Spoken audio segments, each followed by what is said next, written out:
Hey, today I'm going to talk about how to add audio to your Google Slides. This is really handy for lots of different things. My main reason for it is differentiation. So if I have an assignment that I have kids working on and it has some text that I know they might struggle with, I will add a voice recording to it, and it's super helpful and easy to do. There are many different apps you can use for this. You could also just go to Google and type in voice recorder, and then you could use a website and download your audio. But I am using Cloud Audio Recorder. I really like this because it's a Google Drive add-on. So you could find it in the G Suite Marketplace, and all you have to do is install it. So now it's part of my computer. So all I do is go to my Google Apps and then scroll down, and here it is. So I'm going to show you how to use it today. So I have it installed. I found it in my Google Apps. I'm opening it up, and here it is. What I like about it is that it's completely free.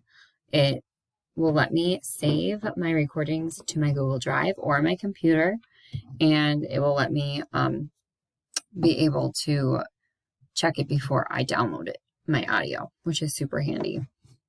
So I have this Google activity that I put together. It's about comparing and contrasting, and I'm going to add audio. So what's really nice about this is I can overlay it.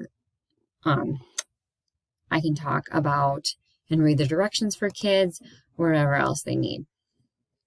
So what I would do is I would start a recording, and I would record me reading the directions, me reading the passage, whatever parts I wanted to record of the slide.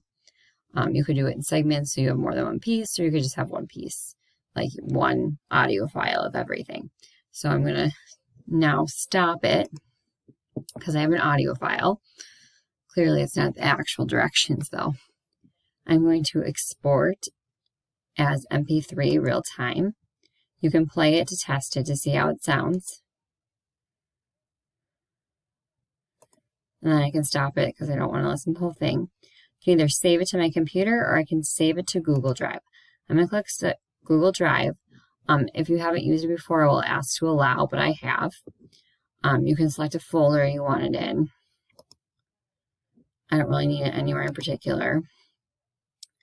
And then you can name it. I'm just going to name it example, but whatever you are reading might be a handy name.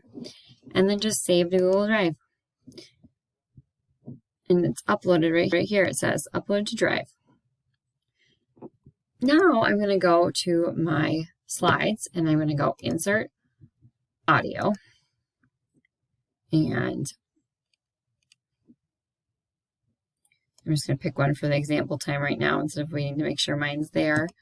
And it will just create the audio file. And here it is.